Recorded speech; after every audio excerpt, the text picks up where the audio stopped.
Hello, creatives. This is attorney Angela Green with PFM TV. Just want to thank you for tuning in and clicking on the page and joining us today.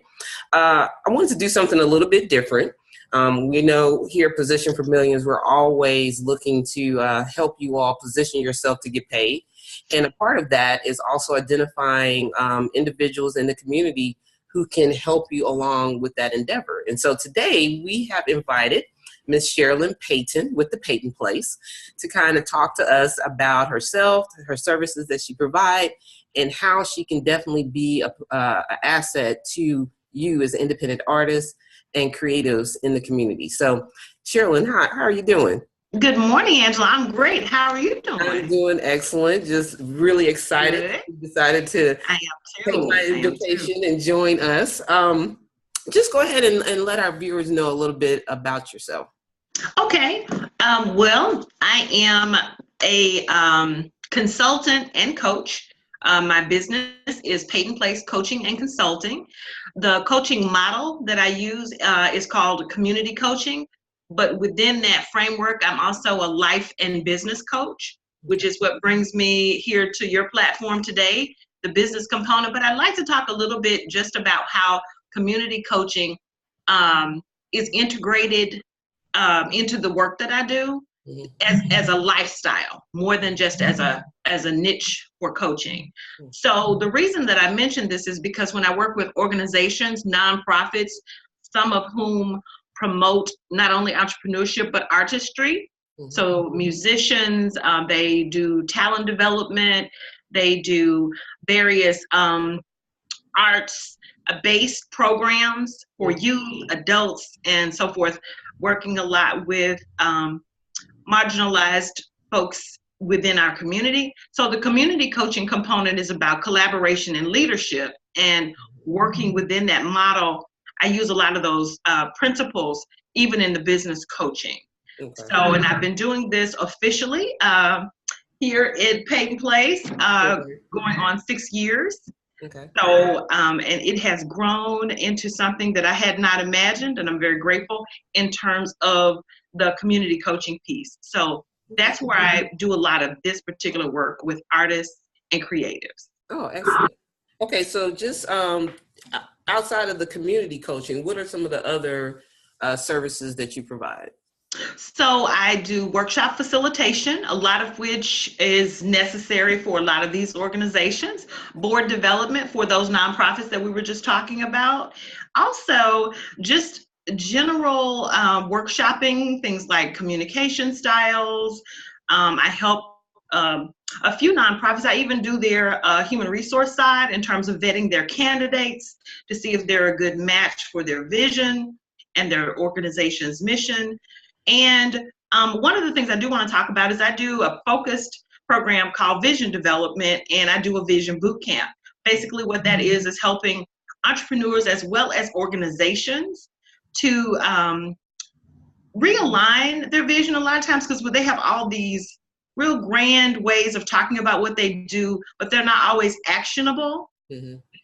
So one of the things that I do is help them kind of drill down into that. For an example, if someone is creating safe spaces for individuals who want to create music, protecting the rights to their music, so on and so forth, right? Mm-hmm. And I ask them, so what ways in which are you creating safe space? What does that look like for a potential client? Mm-hmm. It sounds good, but do you even know what it means? So a lot of it is drilling down into the language of the organization as well as the value words that they have identified within their culture. Gotcha. Well, I know most of our viewers are probably individuals, and you do individual one-on-one counseling too, not just I do. And I don't like to call it counseling. The coaching and consulting piece for me it's very different. Okay. Do you mind if I talk a little bit about that? Sure, go ahead. Okay, and then we'll get into whatever it is that you want. So on the individual coaching piece, so I have worked with songwriters, singers. I have worked with management companies who manage artists, and I actually did a launch for a particular management company. I want to say that was in 2016, early 2016. Mm-hmm. And one of the things that I do with that is kind of the same thing. I ask, so what do you want to do for those who come to you to be managed? What do you want to provide other than, I want to call it administration? You know, what do you want to provide for them other than some type of oversight? And again, that word, a safe place for them to develop their craft, for them to, I think she said, like, you know, identify ways to move their project forward, you know, things like that. And I just sat down with her and asked her, so one, how would you like to be paid for that? Because she was doing it for free when I met her. So learning to monetize all of the aspects of that work, creating the safe space, helping them cultivate all of those pieces, helping them put dollar amount and fees associated with that. So that's one aspect of it. And then helping them see who their client really is, because you cannot market to everyone, otherwise you're marketing to no one. And so for individual clients, that's still a very important piece, just as it is for an organization, to drill down into their vision, mission, facts. What is it exactly that they want to achieve? What outcome do they want other than just selling their music or having it be heard? Right. And are you finding that artists, that there's a big difference between the organization and the individual artist? I'm finding the main difference, Angela, and I want to just be very honest here. I'm finding that the main difference is that a lot of times, okay, so within organizations, the leadership is often an artist. So they have that artistry, but the biggest difference is some have found the balance between the work and the love for the art. And many of them on both sides have not. So whether it's an individual or an organization, finding that balance between, I need to do this because I love it, but I also have to have a process for doing it. And that's really kind of a common thread. Left brain, right brain have to get together and have a little party, so that we can be efficient as well as creative and bring beautiful things into the world. Right, because I think artists, a lot of times, they don't acknowledge or realize that they are a business in and of themselves, you know, and so they really do need to function like an organization to a certain degree. But basically bridging that, you know, going over that bridge and pulling it together and recognizing that, and then putting the systems in place in order to function, that's kind of what I've seen has been some of the drawbacks or some of the setbacks that they have. And also, too, when they're trying to put that system in place, sometimes they're pulling in consultants, pulling in individuals before they are ready to be able to pay to have those individuals to do things.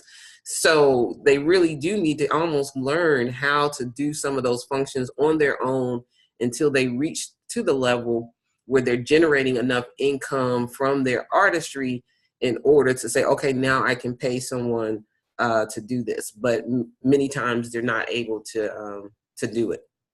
Have you found that? Okay. That's a great, Angela, that really kind of sums everything up, right? That whole, the monetizing piece. And a lot of times, even when people are starting, whether they're an artist or whether they see themselves as a business entity that supports artists, one of the things I'll ask them is like, who are your clients and how many do you have? Especially if they're coming to me and wanting this as a service. I don't think they realize they really need to be doing it already to some degree to know that they can do it and be paid for it. Does that make sense? Yeah, that does. You have to get out. So if you came to me and you said you wanted to sell your songs or you wanted to go ahead and launch your first CD, I would ask you, so how many have you sold on your own? Like, have you, download, however your downloads, what have you done before it gets to be mass published? What have you done on a local level in the city or town where you live to distribute? And do you know what that process would even look or feel like? What does it sound like to be told no over and over again? I don't want it, even if you're selling it for $5, you know? And to go through that process, how many events have you gone to and set up a booth to sell your work? If you're an artist, if you do murals, whatever it is, what work have you done to do this work? It's kind of Now, do you, and this kind of popped in my head while you were talking, do you think that many times artists almost put themselves in some sort of fantasy world in thinking that my artistry and what I'm doing is so great, but then, and people are telling them that it's great, but then nobody will actually purchase it. So is there a way, or would you think it's fair to evaluate just how successful you really are as an artist by who's willing to actually pay money for your artist? What's your thoughts on that? I think in answer to the first part is yes, they have created, there's a little bit of imposter syndrome, I think, that comes in this world that is artistic. Because sometimes people have a stage presence, a stage name, and their all other life is really much different than who they are as an artist. So that's the first thing I'm going to say. There's some imposter syndrome that exists in that they don't necessarily feel like what they're doing is, it almost is a pretend world. It almost is that. So that's one side of it. And the other side of it would be, when people have not sat down and given themselves a reality check, it doesn't matter what type of business or venture or action they're doing, whether it's writing, if they haven't checked in to see, if I'm a songwriter and I've been writing songs for 10 years and I've only written one, am I really a songwriter? Or did I just write a song? If I don't have a catalog of songs by a certain time, and then I have not shared those songs for whatever reason. Sometimes there's some therapy that needs to happen because we've had a trauma around our gift or our craft, and that it causes us to get stuck. Maybe your father taught you to write or sing or play or whatever, and he died. So you got this catalog of music that you don't really know what the next step for it is, but it doesn't mean you're not. I'm talking about that person who's living in their fantasy. They're not really writing. They're not really a writer, but they wrote a piece that they got some sort of attention or acclaim or fame for. Right. But they haven't done anything else since. And also to your point about the just as an artist, being able to measure success. So if you have had no sold out shows, the quality of your music may be great. But have you found an audience? Because if no one's coming and no one's buying it, you probably are marketing it wrong. Yeah, because I think, artists are very protective of their art. And I do think that there is value in whatever you create because it comes of you. But then also there is a difference of creating art for the public. At some point, you do have to be authentic to yourself, but then you also, I believe, have to consider, what does the public want? Or are you tapping into, like you said, that group of individuals who are like you, who really truly appreciate that which you bring forth because they're connected or they identify with you and what you're putting out there, and finding that way to get back in the day.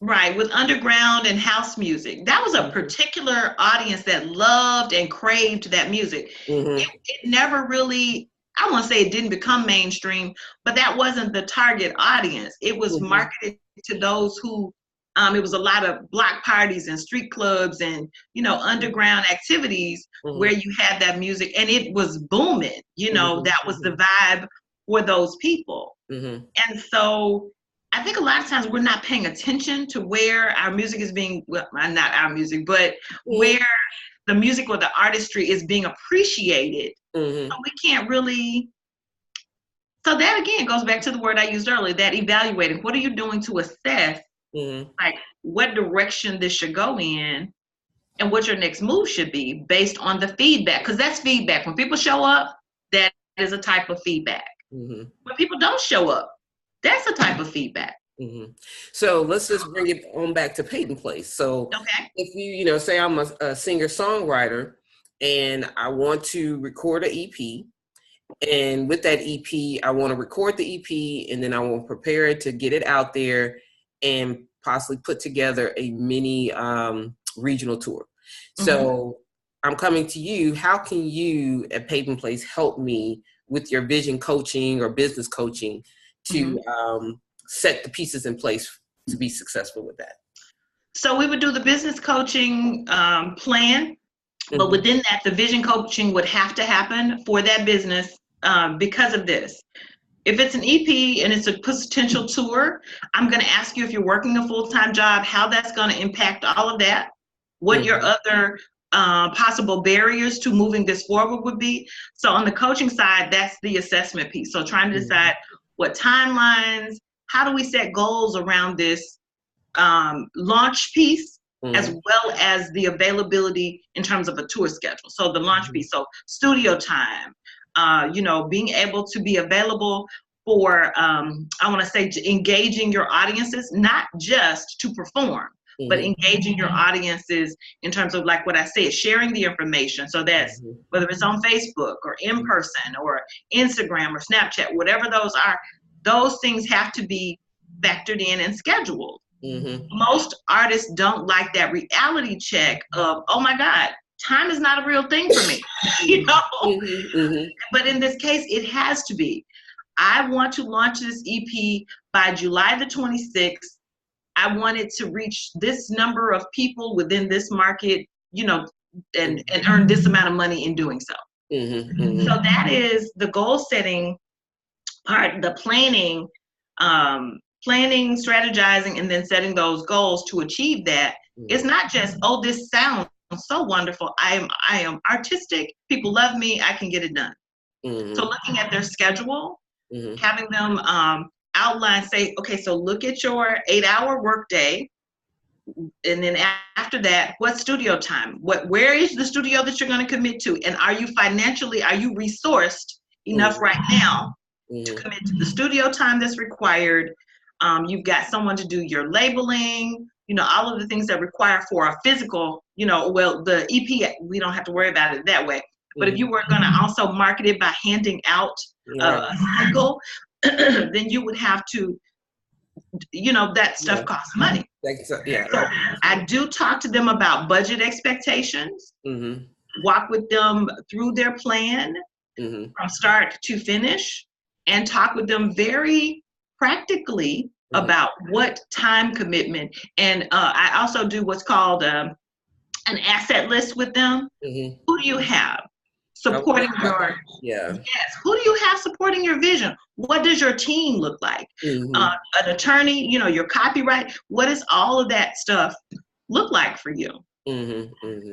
And basically pulling all of that together so they have a plan, an actionable plan in front of them, and they can have set dates and benchmarks in which to meet. So that's really excellent. I think a lot of artists don't think about that, because this is really dealing with the business side of their artistry. Once they've created the music, or they pretty much know what they're going to do to create the music, getting ready to market, promote, and get out there, engage with the public, that's where I'm finding a lot of lack amongst our independent artists in that area, and figuring that out.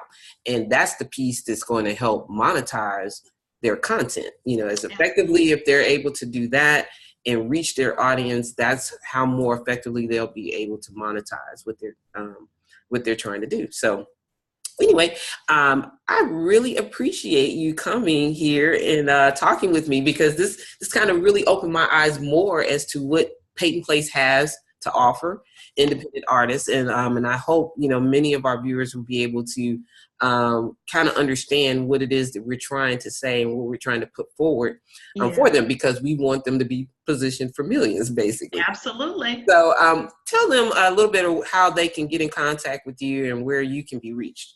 Okay. Well, my preferred way to contact, because there is a contact form on my website that they can complete and let me know their availability and how they would like to work with me, Mhm. which is Payton Place, which is PaytonPlace coaching, coaching.com. So PaytonPlaceCoaching.com. Okay. And then they can contact me here at the office, 901. Mhm. It's a Memphis area code, 421-8595. And both of those, I am on Facebook, Payton Place Coaching. I am also on Instagram and Twitter. And unfortunately, there's a real coach somewhere coaching football or basketball or something like that. And his name is Coach Payton. So I am at my Coach Payton on both Instagram and Twitter.